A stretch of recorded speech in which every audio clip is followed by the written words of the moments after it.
जय हिंद दोस्तों, इस वक्त मैं मौजूद हूँ मुंबई के रे रोड इलाके में और रे रोड स्टेशन के पीछे का जो ये पोर्टर्स का जो रोड है, इस रोड पर जो यहाँ शेड्स लगे हैं जहाँ पर अनाज और सीमेंट को स्टॉक किया जाता है, यहीं पर मराठा आंदोलनकारियों को रुकने की व्यवस्था की गई थी। इस पूरे रोड पर आप जहाँ तक नज़रें डाल सकते थे वहाँ गाड़ियाँ खड़ी थी मराठा आंदोलनकारियों की, जो महाराष्ट्र के अलग अलग जगहों से आए थे। कोई बीड़ से है, कोई सांगली, सातारा, नांदेड़, मराठवाड़ा जैसे अलग अलग इलाकों से, अलग अलग क्षेत्रों से, जिलों से यहाँ पर लोग आकर रुके हुए थे। 4 दिन से पूरे मुंबई में मराठा आंदोलनकारियों ने ढाबा बोल रखा था और अपनी मांगे को पूरा करने के लिए जरांगे पाटिल साहब के साथ मिलकर कंधे से कंधा मिलाकर ये लोग खड़े हुए थे। आज कुछ आंदोलनकारी इस वक्त मेरे साथ हैं क्योंकि इस वक्त 6:30 बज रहे हैं और जिस तरह से कल कोर्ट का निर्देश था कि आज 4 बजे तक मुंबई के अंदर जितने भी आंदोलनकारी हैं उन्हें यहाँ से हटाया जाए, उनकी गाड़ियों को मुंबई से बाहर निकाला जाए, लेकिन आज एक जीआर आया है जो मांगे लेकर जरांगे पाटिल साहब और उनके पूरे समर्थक मुंबई में आए हुए थे।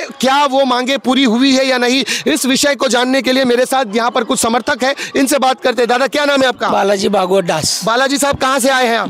बीड़ जिले से आप आए हैं। हाँ। 4 दिन से आप मुंबई में थे। सबसे पहले ये बताएं कितनी परेशानी और कितनी दुविधा हुई यहाँ पर? हमारी परेशानी, पहिले दिन पाणी बिनी सब बंद हो गया था, सब पाणी बिनी सगळंच काही भेटत नव्हतं पहिले दिवस। नंतर मुंबईकरांनी, आमच्या मराठवाड्यातील सर्व मराठा बांधवांनी सर्वांनी मिळून त्यानंतर जेवणाची, पाण्याची, या ठिकाणी मुंबईला पुरण एवढं जेवण आणि मुंबईला आंघोळ घालता येईल एवढ्या बिस्लेरीच्या पाण्याने आंघोळ घालण्याची तयारी ही मराठा बांधवांनी केली होती। विशेष करून मुस्लिम समाजाने आपापल्या मस्जिद खाली करून मस्जिदमध्ये राहण्यासाठी व आंघोळीसाठी, जेवणाची अनेक विषय, कुठलं काही अडचणी असतील तर परत येऊन विचारून मुसलमान बांधवांनी अतिशय मोलाचं असं सहकार्य केलेलं आहे। आणि विशेष म्हणजे या ठिकाणी मुंबई ही काही जणांचं म्हणणं होतं मराठ्याची राहिलेली नाही आहे, परंतु या ठिकाणी आज सुद्धा एकदा सर्वांनी मिळून सिद्ध करून दाखवलं की मुंबई ही मराठ्यांचीच आहे, मराठ्याचीच राहीन आणि भविष्यात ही मराठ्याचीच असेल। कोणीही मुंबई मराठ्यापासून तोडण्याचा कधीही प्रयत्न करू नये, हे आज या मनोज जरांगे पाटील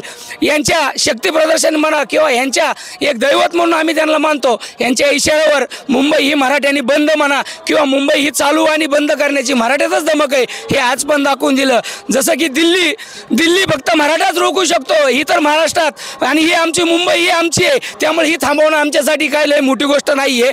त्यामुळे इतर ज्या कोणी गैरसमज करून घेतलेले आहेत की मुंबईमध्ये मराठ्याचं चालत नाही, तर आज सर्वांनी डोळे उघडून बघितलं पाहिजे की मुंबईमध्ये चालतंय कोणाचं, मुंबई ही मराठ्याचीच आहे। चालतंय म्हणून आम्ही चालवणार नाही, सर्व समाज घटकांना बरोबर घेऊन चालण्याची मराठ्याची जी जाणत आहे ती इथून पुढे पण कायम अशीच राहील। पण आम्हाला सर्व जाती धर्माच्या लोकांना एक विनंती करायची आहे की ज्यावेळेस तुमचे काही प्रश्न असतील त्यावेळेस मराठा हुरहुरीनं जातीनं उठतो, तसं सर्व समाजांनी मराठ्यासाठी ज्यावेळेस वेळ येते त्यावेळेस सर्व समाजाने आनंदाने मराठ्यासाठी करण्याची जबाबदारी उचलावी आणि विरोध करण्यात काही रस ठेवू नये, एवढीच आमची विनंती आहे। आणि या सरकारने आम्हाला जे आंदोलन दिले, या सरकारचं खूप खूप असं अभिनंदन, जे 40 वर्षात कुठल्याच सरकारला करता आलेलं नाही आहे, ते आज या ठिकाणी देवेंद्र भाऊ असेल किंवा त्यांची शिंदे समिती, उपसमिती काही असेल, यांनी करून दाखवलेलं आहे। त्यामुळे आम्ही ह्या भारतीय जनता पार्टी असेल किंवा देवेंद्र भाऊ असतील किंवा सगळे सहकारी त्यांचे असतील, त्यांचे खूप खूप असे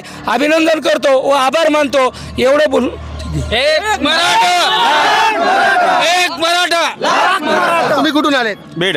काय नाव आहे तुमचं? श्रीराम शिंदे। काय म्हणणार, आज जे आंदोलन सक्रिय झालेलं आहे ते एकदम खूप कसा वाटतंय तुम्हाला? अभिनंदन वाटतंय की नाही? त्यात आम्ही भरपूर सरकारचे धन्यवाद करतो त्यांना। अजून काय मागणी आहे? आता काय नाही, बस आम्हाला आरक्षण पाहिजे, फक्त आरक्षण पाहिजे। किती टक्के? आम्हाला ओबीसी जेवढी मागणी होती तेवढे आहे। चला, तुमचं काय नाव? अशोक शिंदे साहेब, कुठून आले आपण? बीड वरून। आता कसं वाटतंय तुम्हाला, हे जे तुमची मागणी पूर्ण झाली आहे, सरकारने जे आश्वासन आता दिलं आहे त्याबद्दल काय म्हणणार आहे? आनंदी वाटतंय, फक्त आनंद। हो. जरांगे पाटील साहेबांचं आंदोलन कसं झालंय, काय म्हणणार आहे बद्दल? चांगलं झालंय, चांगलं झालंय जी। सर, जेवढं आम्हाला देवभाऊंनी 2 दिवस उपाशी मारलंय बंद करून, पण आज आमचं त्यांनी अभिनंदन केलेलं आहे, आमचं आज पोट भरलेलं आहे, तर देवभाऊंचे आभार आहेत आम्ही। चला, धन्यवाद। अजून कोण नाही का म्हणणार? काय म्हणणार दादा, तुमचं काय नाव? श्रीराम करांडे। कुठून आले आपण? बीड वरून। काय म्हणणार आहे आपण? काय नाही, जरांगे पाटलांनी आमच्यासाठी रक्ताचं पाणी केलं, त्यांच्यासाठी समाज नाही उभा राहायचा तर कोण उभा राहायचं? आपण काय म्हणणार? बीड वरून। काय नाव? गणेश गोरख कसं डाके। वाटतंय आता? चांगलं वाटतंय, चांगलं आहे, अभिनंदन वाटतं। अभिनंदन वाटतंय, पण खेद ह्या काय गोष्टीचा वाटतोय की देवेंद्र फडणवीस साहेबांनी मराठ्यावर भरपूर अन्याय केलेला आहे, परंतु आज त्या अन्यायाचं फळ भेटलेलं आहे. पण अन्याय त्यांनी केला, पण अन्यायावर सुद्धा मात करून हे मराठे ही लढाई जिंकलेली आहे.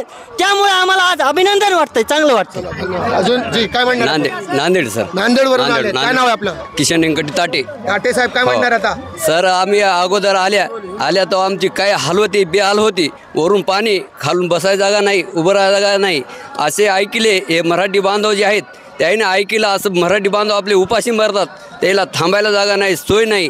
त्याने असे गाड्या आणणं इथं लागल ते खायला काहीच कमी नव्हती. असं आमचं आणि आमच्या मनासारखं झालं, एवढीच आमची विनंती. एक मराठा.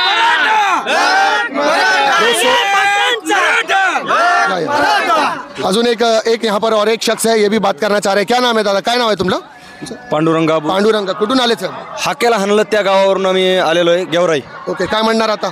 या ठिकाणी जे काही देवाभाऊंनी पहिले 2 दिवस जे काही लोकांना त्रास देण्याचं काम या ठिकाणी देवाभाऊंच्या लक्षात आलं होतं. मराठ्याला ताण दिला तर मराठे इथून निघून जातील.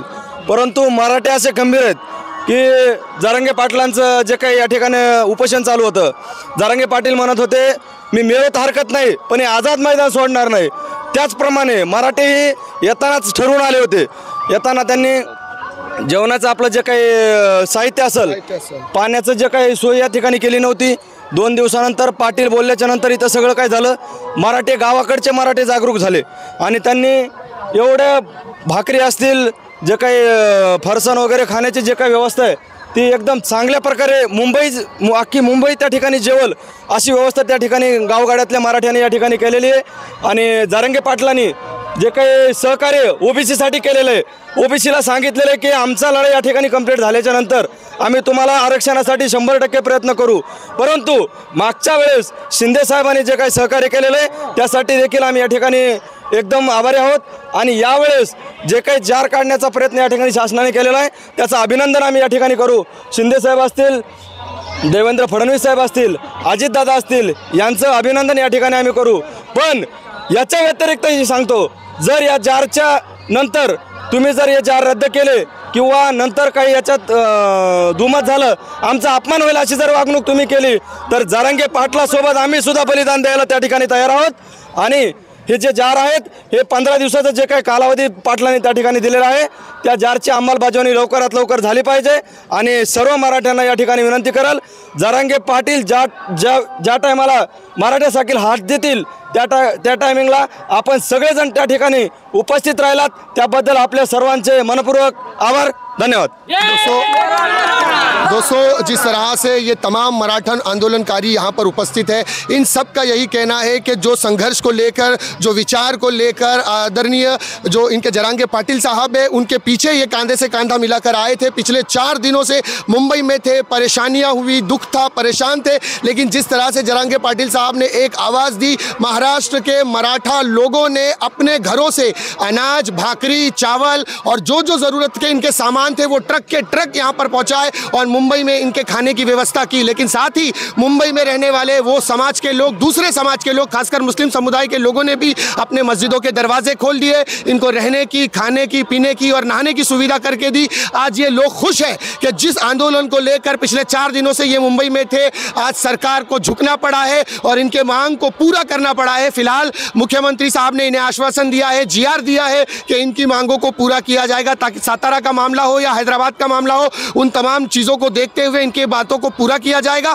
आज इन तमाम के चेहरे पे आप खुशियां देख रहे हैं. ये सब इस बात से खुश है कि जरांगे पाटिल साहब का संघर्ष ज़ाया नहीं गया, उनका भूख हड़ताल व्यर्थ नहीं गया. जिस मकसद को लेके वो बैठे थे उस मकसद में उन्हें कामयाबी मिली है. इन तमाम के चेहरों पे आज खुशी है और ये कहना चाह रहे हैं कि आज भी मराठी लोगों की है मुंबई में रहने वाले, भले ही कोई भी प्रांत के, कोई भी जाति, कोई भी समाज के लोग हो, लेकिन जब भी मराठा और महाराष्ट्र में रहने वाले अलग अलग जाति समुदाय के लोगों पर जब भी परेशानी आई है, सब लोगों ने मिलकर संघर्ष करते हुए उन लोगों का साथ दिया है. और आज ये सिद्ध किया है कि मुंबई में रहने वाले लोग चाहे कहीं भी रहते हो वो मराठा के साथ है, क्योंकि मराठियों की ही मुंबई है और मुंबई में रहने वाला ही मराठा है. तो बस इन्हीं शब्दों के साथ नाज़रीन इस वीडियो को यहीं समाप्त करता हूँ.